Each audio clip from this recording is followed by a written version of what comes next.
morning. It is Monday, August 31st, 2020, the last day of the month. I can't believe it. Next week is my birthday, by the way.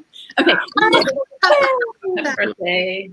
So welcome to Savannah Community Headlines Live. It's a weekly water cooler type of gathering we created during the beginning of the pandemic as a way to stay connected. So if space permits, join us here online. There's an online studio, and all you need to do is click the link that's right below. And if you don't want to come on and talk with all of us, you can add your comments to the side and we can pull them on. So already around the water cooler this morning, let's go around the room and start with Melissa. Let's see. Hey, good morning. Good morning, everybody. My name is Melissa Gracious. I'm so glad you're here. Thank you, Melissa. And then it looks like we've got Catalina. Garcia quick. Beth, welcome. Hello, everyone. Beth, who are you with? I'm with Hospice Savannah, Director of Marketing. Awesome. And then Jamie. Good morning. I'm also with Hospice Savannah. I'm the Vice President of Development and Community Services. Awesome. And it looks like we've got Leslie. Hey, Leslie. Hey, good morning. Thank you for having me. I'm Leslie Cuban. I'm the Market President for FriendNet, which is a franchise and business opportunity advisory and brokerage company. Awesome. Thank you for joining us. And Julie Wade, go ahead and introduce yourself. Good morning. Good morning. It's great to see everyone. I'm Julie Wade. I'm the director at Park Place Outreach, and I'm also on the Board of Education, which is getting some attention these days as well. Yeah, we all. We love you, Julie. A little bit. I know we're not on to talk about that, but do you want to give us an update with the school board? So as of last week, we announced that we would not be returning to any in-person classes after Labor Day, and we're still waiting to get some information. We understand that there is kind of a reentry plan in the works. I do think it will be a gradual reentry based on data, but I think everyone was a little frustrated last week. Technically, I think it's going well, but it's really, really difficult for some families, particularly with younger kids or kids with special needs. So everyone's working their tails off really hard. So we'll get there. We'll get there. Wear your mask. Yeah, thank you for your service. Some cool stuff though. You guys have that. I mean, we don't want to deviate too far, but you guys, I read over the weekend, you have the Wi-Fi on wheels, which is awesome. Yeah, we have so many communities and homes that don't have access to internet. So you might imagine it's really hard to do online learning. So we've been able to identify where kind of the greatest concentration of those homes are, and we can take these Wi-Fi buses there and kids can kind of come out. But it's not a perfect situation. It's 100 degrees and sitting in a lawn chair in front of a school bus to do your online learning. Right.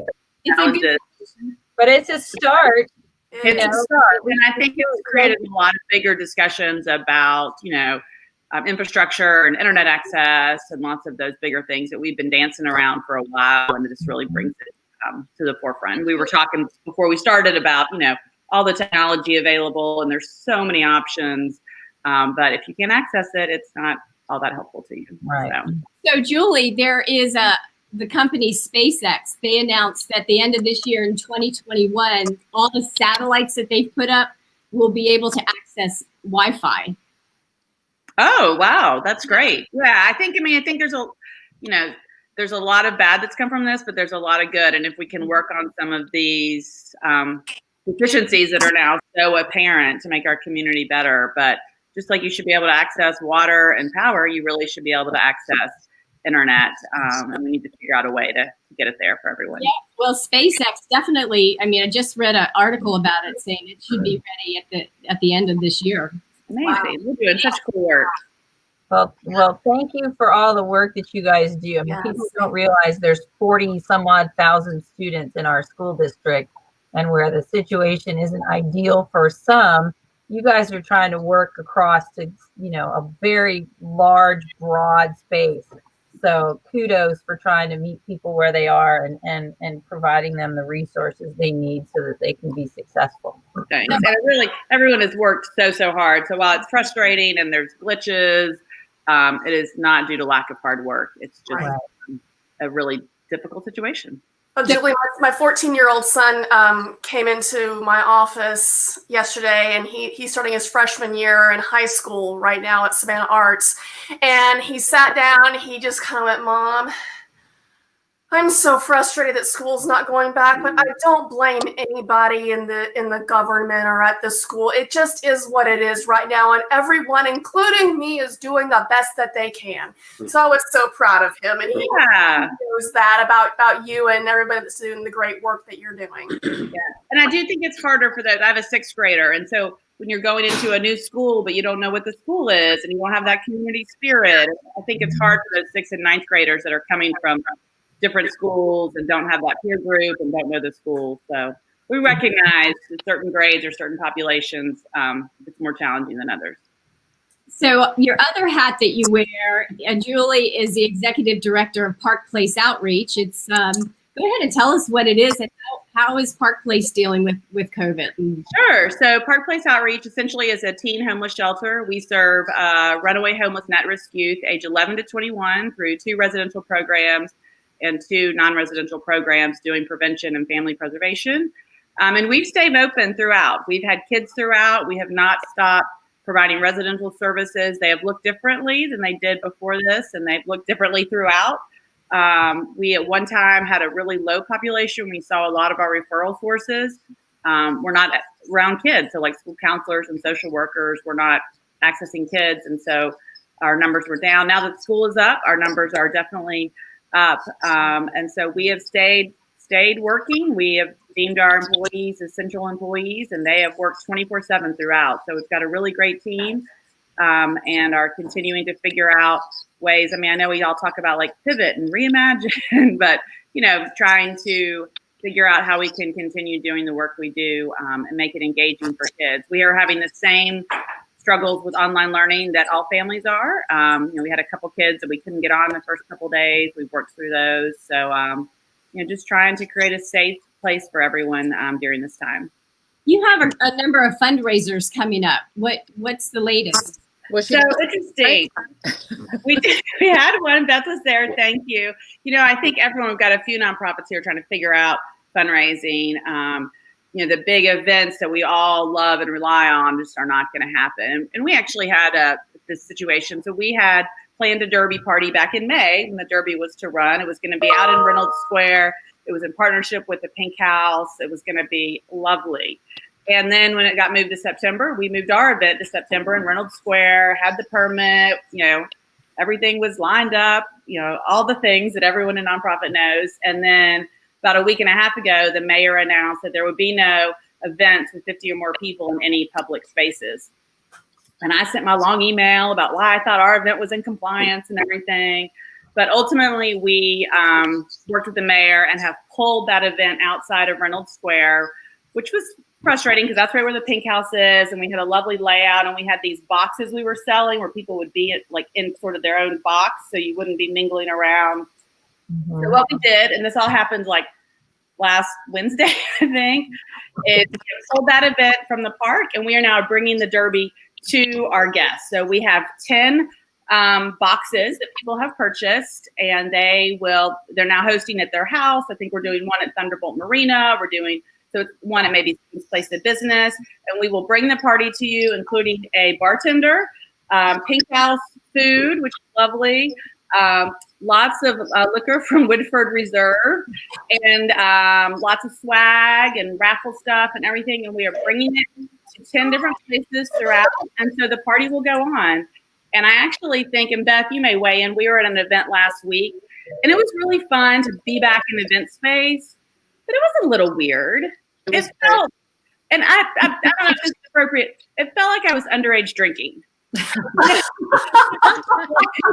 Everyone's there, but you knew maybe you weren't really supposed to be there, and you had your mask in your hand. Should you wear it? Someone shook my hand. I was like, oh, why are you shaking my hand?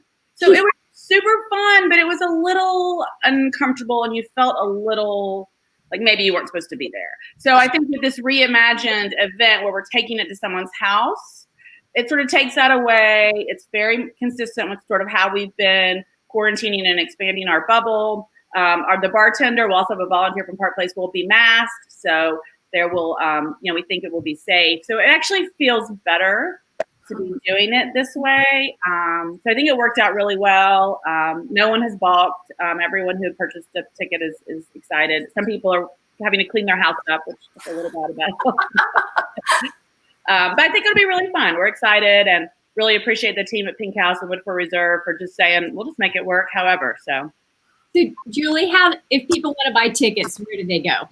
So we only have, I've got some text going. I've only got one box of 10 left. So the best way, frankly, would be just to reach out to me. My email is julie@parkplaceyes.org because I've got a couple people who are like, well, I may, kind of working out the details. Okay.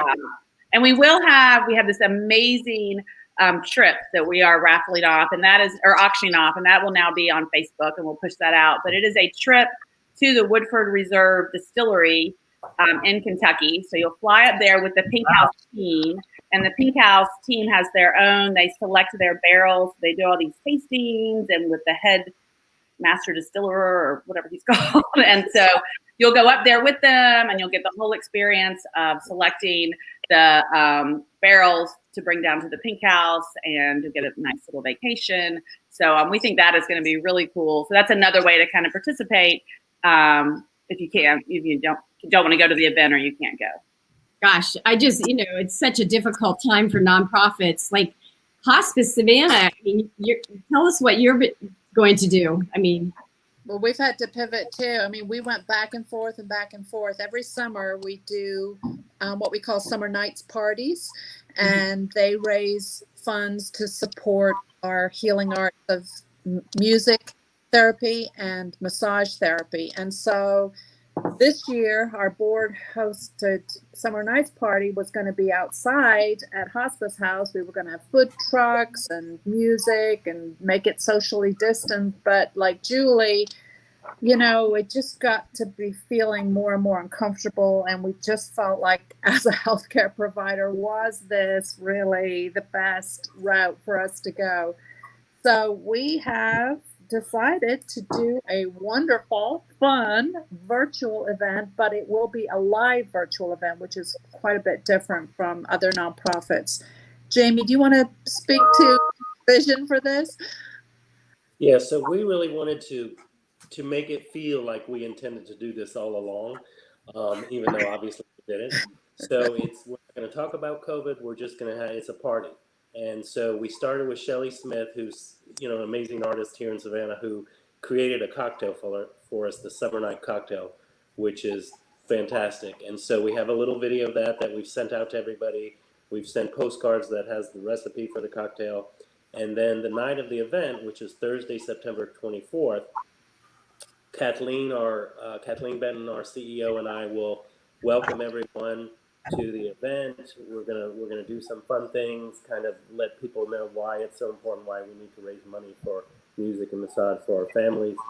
And then we're gonna go to our host, who will be hosting the event itself. So throughout the party, we'll be going.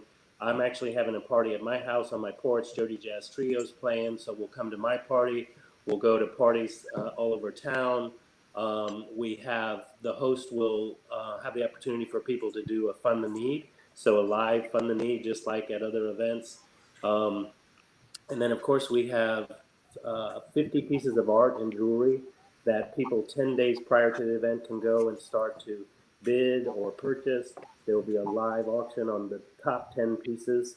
And we also have 9 domestic and foreign trips that people can purchase. So it's going to feel, we're going to pretend that it's all happening live. A little bit of it's pre-recorded, but it's just going to be fun, party, no COVID talk, and hopefully a lot of drinking. And a lot of drinking. We're going to constantly ask people to drink, because the more they drink, the more they spend. Marjorie, may I speak to the trips for a second? Because I realize people will think, oh my gosh, what are you doing trying to sell off trips? But this company that we are partnering with, we've worked with them before. These trips have a 3-year window. There are no blackout dates. You get a personal travel planner, and your airfares are included. So it's places like, you know, Costa Rica, the Greek islands, the Amalfi Coast.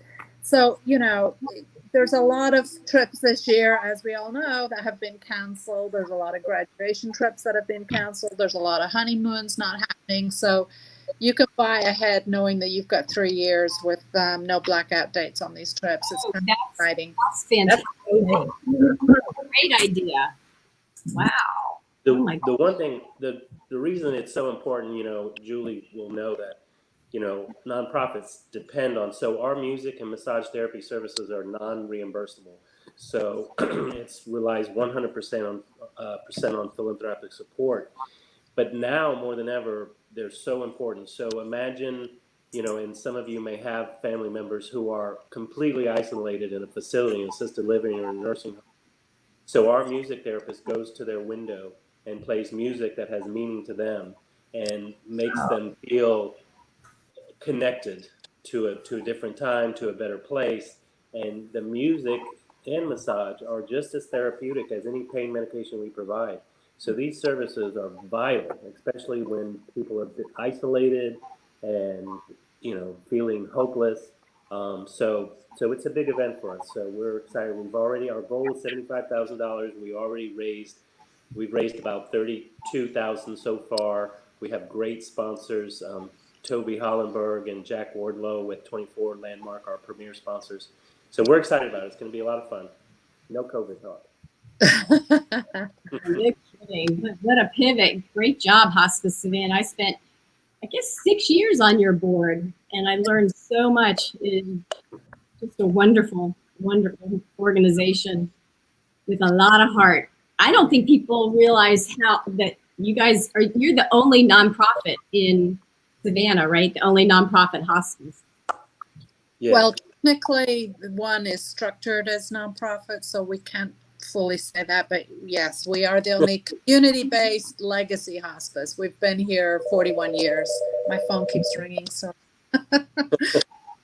Well, and you guys do a lot too with people don't realize that you guys aren't only, I always used to think hospice was what you do at the end, but you offer so many services to the school system and with the grievance counseling and other things that people don't realize you do. Why don't you tell real quick just some of the other stuff you do along those lines? So yeah, thank you. That's a great plug. So we have a grief and loss program for anyone in the community, no matter what their loss. We've done that since the late 90s as a way to support the community who supported us. We also started in 2003 a palliative care program, the Stewart Center for Palliative Care, which is non-hospice palliative care. So folks who are prior to a terminal illness or have lifelong chronic illnesses, we provide symptom management, social work, counseling, all those services. And then our most recent program, which opened in 2015, is the Adele Caregiver Institute. And it's designed for non-paid, non-professional family caregivers who, that is the hardest job in the world. There's no break. It's mentally, physically exhausting. And there was no support prior to us opening the Adele Caregiver Institute. So it offers resources, training, education, any type of support for caregivers. You know, you also mentioned the bereavement services in the school systems. Our bereavement counselors go to we're going to all the school systems to provide grief counseling in the schools, as well as our children's grief camp, which is sponsored by the Southern Motors Automotive and the Kaminsky family. Mm-hmm. But right now, during this time, you know, there has been no collective grief response to what we're dealing with. And so we're really trying to be there to support the community. Our counselors are seeing people virtually, which families are saying it's about 85-90% is effective. Of course, it's not the same thing, Julie. It's kind of like what you were saying, you're at a party and something doesn't feel right. But it's still very effective. It's a great way we can reach out and actually reach more people. So we're still providing the services. At the end of the year, we're going to do a collective community grief response through our Tree of Light to recognize not only those who have died of COVID, but those families who've lost a loved one throughout the year who have not been afforded the very basic opportunities of the grief process. And so we really want to reach out, really want to let folks know we're available and how we can support them. Gosh, well, y'all just do beautiful God's work. I mean, it is so essential to our community, and you don't really think about it until you need it. And my daddy was with you guys in 2006, and y'all actually came into the house and helped him, and it's a godsend because you don't know what you're doing. And the wonderful nurse Dawn Darley, is she still with you guys? Yeah. Yeah. Actually, Dawn made it into my book because Dawn actually asked my dad. She took my dad to the awards banquet at the chamber. Oh, wow. The date, and so my dad could see me get the book. Oh, look at that! But yes, I didn't name names, but yeah, Dawn actually did that, and I have a video that Chris Helton took of that magical moment. And there's a picture of the hospice nurse and my dad. Her just helping. It's really magical. Wow. Captured it. So it's really hard. So thank you. Gosh, speaking of kids, Melissa wrote a book called Captain Corona. Worldwide, ended up in People magazine. Yeah. Yes. Thank you, Marjorie. I think that when the pandemic hit, I experienced what is, excuse me, now being referred to as surge capacity, where something big happens and you have all this energy and all this motivation to do just all this stuff. And I put together a team of people, and we wrote, illustrated, edited, assembled, and started marketing. And Marjorie, you were on that team, a book called Captain Corona and the 19 COVID Warriors. And it's about a superhero who takes a group of scared children around and shows them 19 groups of people who are working tirelessly to help us all cope with coronavirus. And it's everything from school leaders to business leaders to first responders to janitors to everybody. And it was a really fun book to write and illustrate. And it's taken on a life of its own, really. Yes. People picked it up, which was amazing.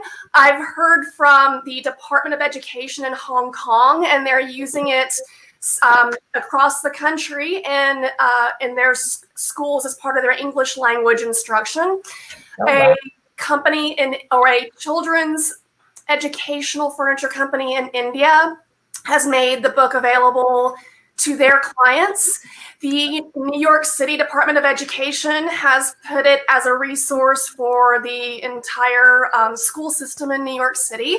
So it's kind of just breeding, and it's wonderful, and I'm glad it's out there to help people. It was something that we all did as a labor of love, and the really cool thing was that we put it together in 10 days. That was just an incredible accomplishment for the team, and that was back in March when we first released the book, and it's still getting between 20 and 30 downloads every day right now. I mean, it's amazing, and I'm humbled and thrilled to have been able to contribute to just a little bit of light right now, because goodness knows we all need it, right?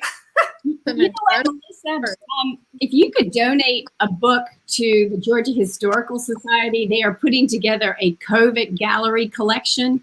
Mm-hmm. I mean, that would be perfect for it. Absolutely. Well, it exists in PDF. I mean, I printed it out. I think because I had to hold it, and my father did too. So does that count? But it's a PDF book, and I put a lot of resources on the web page, and it can be downloaded for free on my website, melissagracious.com. And there's two videos, one of which is we made it into a movie, and it was narrated by the amazing voice actor Akil Jackson. So anybody can download it. And Brittany, hi, Brittany Curry. Brittany, you gotta come on. Hi, Brittany. Brittany, click on the link. This is the artist. Brittany. Brittany did the art. She was amazing. I called her and I was like, hey, Brittany, got an idea. And it's not at all what she does normally because she's a graphic recorder and does amazing work for her clients. But I was like, do you want to illustrate my book? And she said, thankfully, she said yes. And hello, Brittany. So she was awesome, and she got the illustrations done in less than a week. It was just incredible how much people pulled together to produce something meaningful. So yes, there's Brittany's amazing work, and you can download the book for free and see the rest of it. We're also proud of the book and the impact it's having. Oh, yes. And you actually donated it to this Rotary Club of Savannah. You read it, and they're going to be playing it with the read-in. So. Good. Yeah, we did a couple of videos, and the Rotary was like, "This is great." I'm like, "Have it. It's all yours. Just go ahead and put it on your TVs, whatever you want to do with it, because it's just out there as a resource." That's all we wanted to do, was just to do something where we all felt like we were contributing. I know it's too much COVID talk lately, but we wanted to do something that was meaningful and would last. And now, and it has, and it's had much more impact than I could ever imagine. My editor, who edited the book for us, she said, "This is the little project that could." I mean, it's just like chugga, chugga, chugga, chugga, chugga. I mean, it just went far beyond our wildest dreams of its reach and impact. Gosh, well, congratulations. I mean, that's a great update. Oh my gosh. Yeah, that is definitely get it to the Georgia Historical Society, because I don't know when that gallery thing closes, but that needs to be part of it. I'll be sure to do that. I remember when you called at the end of March. I mean, y'all remember how crazy the end of March was? It was like, what's going on? Melissa's like, she had blinders on. We're getting this book done because we need to help kids understand what's happening. And it was so funny. I'm on a walk around my neighborhood. I called it my daily sanity walk. And I'm sitting there. I'm like, who should I call today? And I went, Marjorie.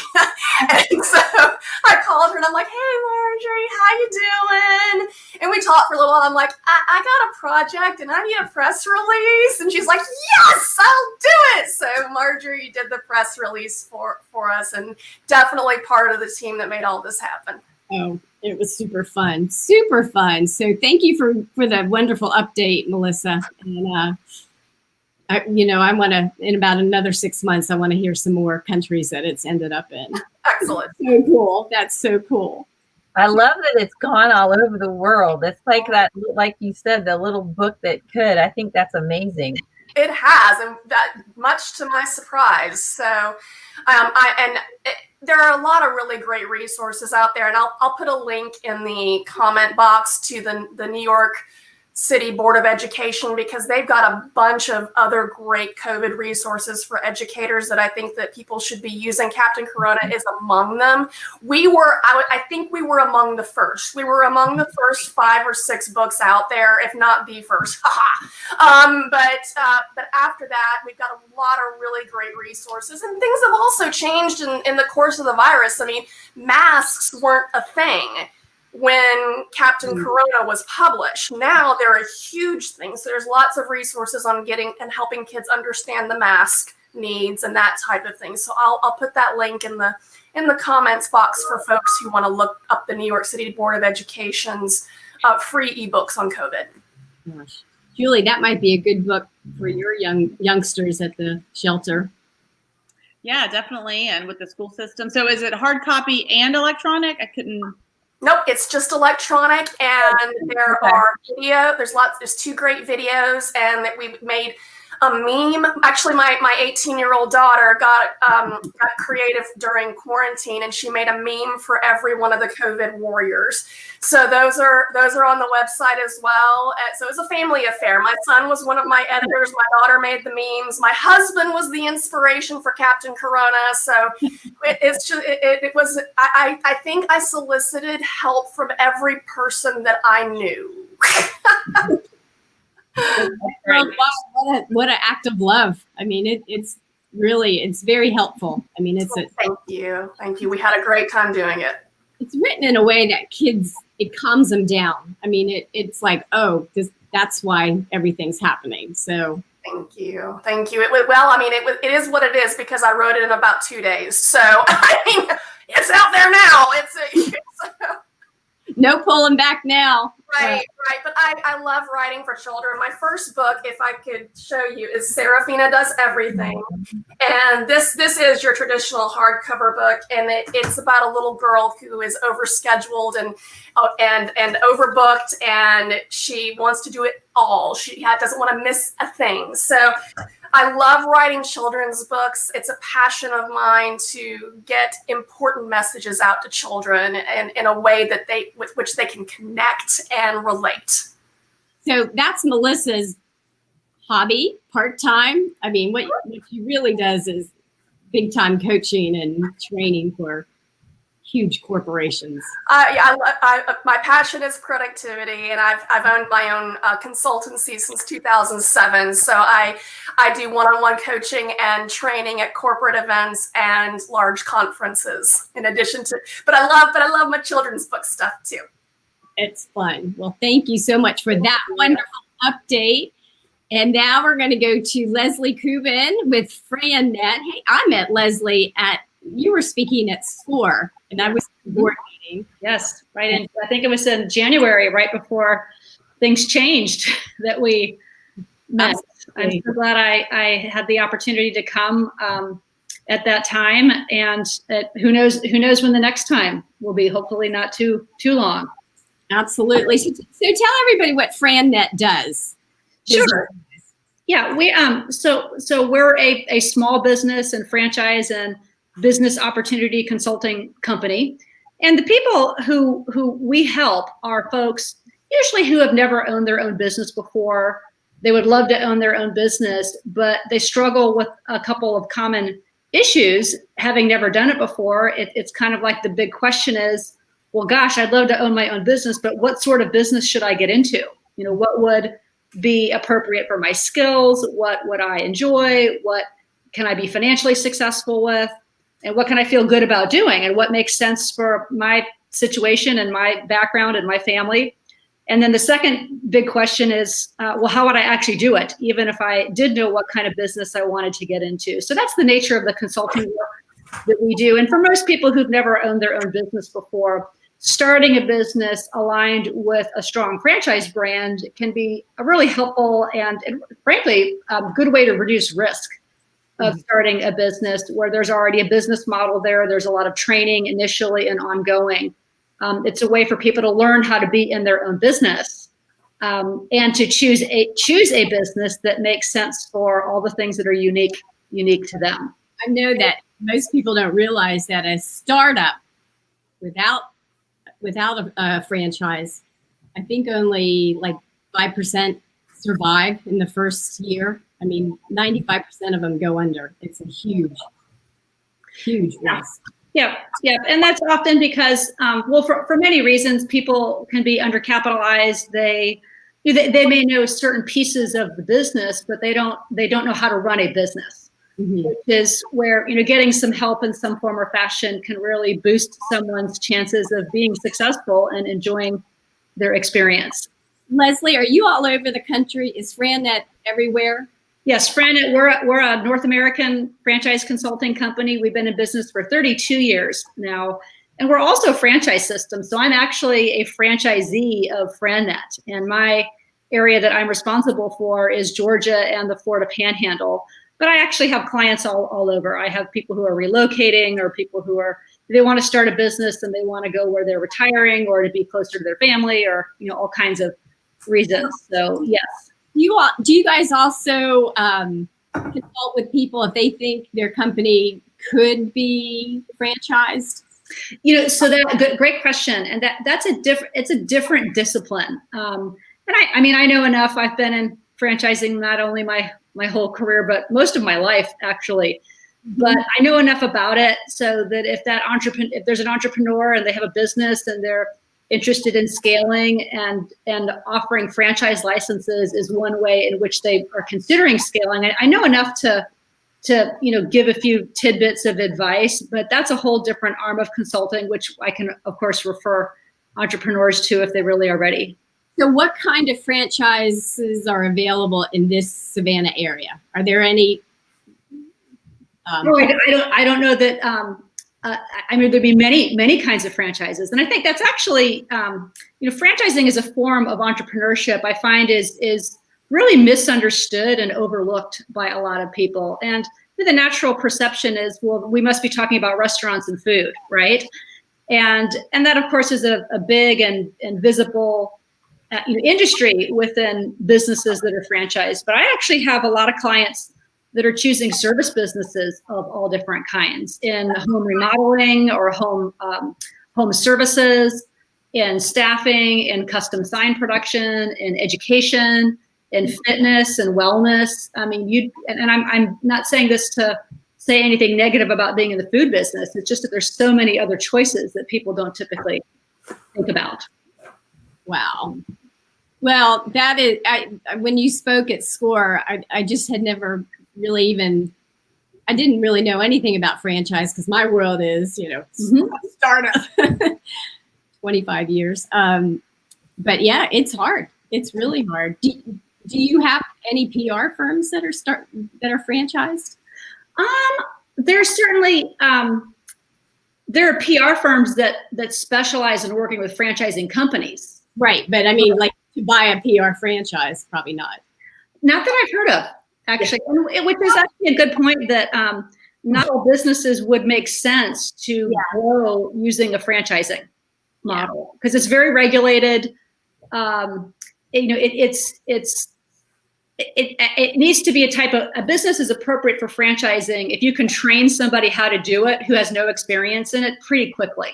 Yeah. So if it requires, certain relationships that you have or certain, deep threads of knowledge, then franchising may not be the right way to grow a company like that. Do you want to get involved in the Savannah area, or is FranNet going to be visible? I mean, well, it's interesting. Most of my work, COVID has been interesting in a lot of ways in our world, but most of us have been operating virtually anyway. So I've been able to consult with my clients, teach classes online. But it's really not new news for us. So I'm very busy right now. There's a lot of people looking for new career opportunities and starting a business. And there's a lot of essential services opportunities out there. So we're busy in Georgia and Savannah and all over helping people learn about starting their own business. I know I definitely wanted you to come on this show because I don't think people realize that there is an alternative besides just starting from scratch, which, it took me 3 to 5 years to really get a paycheck. I mean, that's a long time. Right. And I think the franchises that you might be able to jump in a little faster. But. You should, and you pay for that. There are fees that you pay to begin a business through a good franchise system. So, but the benefit of that should be getting up and running and learning a new business and getting it going quickly in a reasonable period of time with a bit less risk associated with it. So, on September 9th, I'm having a celebration at 7 p.m. It's my 25th anniversary being in business. That's great.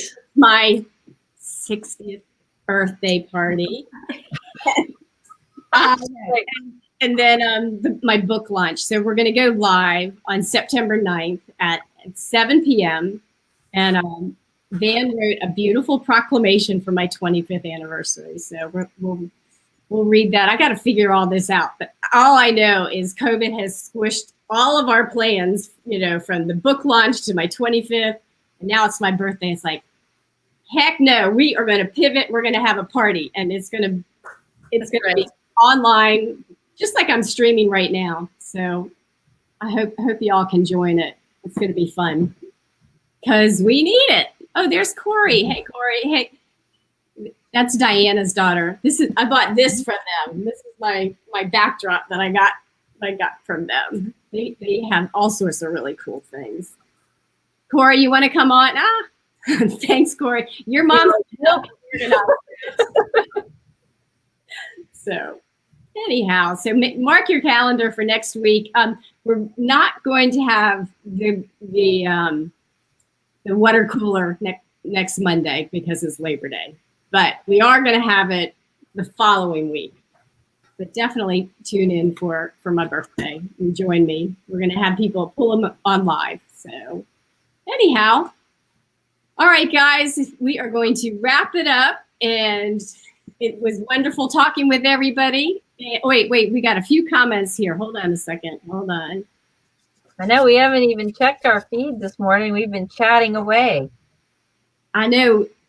Oh, Laura Anderson was on last week. Oh, I missed hearing Laura's voice on the radio. You need to come on sometimes and help us with this. Oh, that's cool. On the 29th. I think that's the day I actually do the invocation for our Rotary. Jamie, you do it today, right? Yeah, I'm doing it. I think. How is y'all's Rotary meeting? Are y'all online like this? Yeah, we're using Zoom. How about you guys? We're doing this, but we are doing small group lunches. So they'll get a group of like 5 or 6, and you're to either like, I've done one in-person lunch, one like this. Some people have done a happy hour, but trying to get those smaller groups together. And then we've been doing some service projects in person as well. So we're going back to in person in a couple of weeks, so it'll be interesting. Yeah. Man, I don't. Where are we going to be meeting, Jamie? It's at the DeSoto. Is it? They showed a picture of what it looks like. The tables, there's very few tables spread out. They're figuring about half people will show up. So, and I think there's 4 people at a table. So it's, it's a little. I went to a chamber event last week, and it was laid out very similar to that. I was so anxious to like get back to some stuff, and same thing. It was 4 to a table, very spread out, but I felt safe there. I hope it worked out. What did I just read? We hit 6 million people with COVID. Yes. I'm still really nervous about going. I don't know. Do you know if our Rotary will also live stream it? I should know that. They're going to do both. Yeah. Mm-hmm. I know it's awkward to go. We went out and actually ventured out and went to get something to eat out this weekend, which we haven't done in a while. And we went somewhere and we went downtown and we actually like drove around in a circle for a good 40 minutes looking at everywhere that had outside, and we made our selection as the one that had the least amount of people outside. And so we did that. But then we went after that, my husband has a convertible and we put the top down and just kind of rode around downtown. We went through City Market.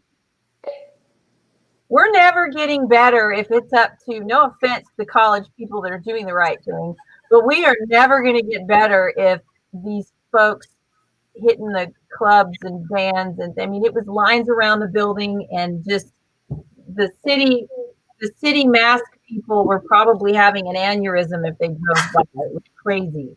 So it's like communities. It's downtown where people, most of these tourists are coming from communities that have mask mandates. So when they're at their own grocery store or in their own neighborhoods, they're wearing masks, and they come to our community and they're not.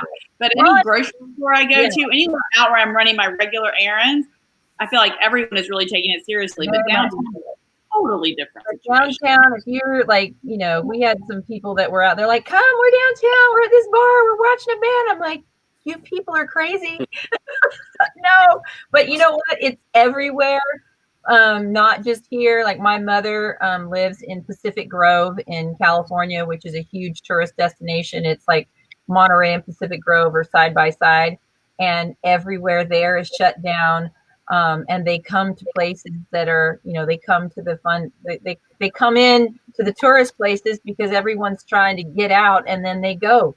And so it's not just here, it's all over the place. But I don't know, you do feel that anxiety when you go out and you're like sitting there and you're like, okay, I'm you know, but I agree with Julie. When I go to the store or, you know, a specific place to do a specific thing, I think everyone here is pretty much for the most part doing the right thing and doing their part. But On the weekends, I usually have a driveway fire pit. Mhm. And you all were driving by and you came in, and it's the perfect social distancing. They're on the way other side of the fire pit. You know, it's probably 15 feet apart. And that's been a nice way to keep in touch with people, you know. we So between our We had Between some our- friends over the weekend that, you know, Isle of Hope is a golf cart community. And my friends went to Walmart and spent like $20 on this karaoke microphone that plugs into the radio. And they had golf cart karaoke just there for riding all over Isle of Hope. They had golf cart karaoke on Saturday night. Hope is just crazy. Oh my gosh. So I'm glad to see people improvising though, because it is getting, you know, I'm one of those people. Yeah, it's getting claustrophobic, and you got to really start to think outside the box as far as what to do to get out and be social. Which is why this is so good, because you get to see. I miss the business community here. I miss the Rotaries and the chambers and the lunches and the coffees and the Coffee things. shops, hanging out at Cutters or you know, Foxy or Gallery Espresso. I mean, this Like is grilled cheese from Savannah Coffee Roasters. coffee roaster. Absolutely. I And miss my cake. that's where Pop off. Marjorie, thank you for having me. Everybody have a great week. you too. You Leslie, too. nice to meet you. Good luck. leave as well. Good to see I you. got a question for you. If somebody wants to speak at your Rotary, or how do you guys do that? So we have someone that organizes that. So, and we're still doing speakers and everything. So they can either contact me. I'm not sure who who's doing that, but we have a person. Jessica Pedigo is our president this year. So Awesome. Bye, Jamie. bye, Jamie. I love it. Just I mean, we finally just said it's going to be a whole hour, because the chat just goes, you never know where it's going to go, which is fun, which I love.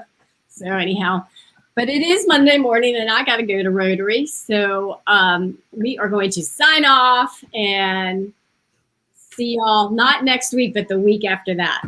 So Happy birthday, Marjorie. Keep up the great work. big one. Oh my. Later. All right, guys. See you soon. Bye-bye. Bye-bye.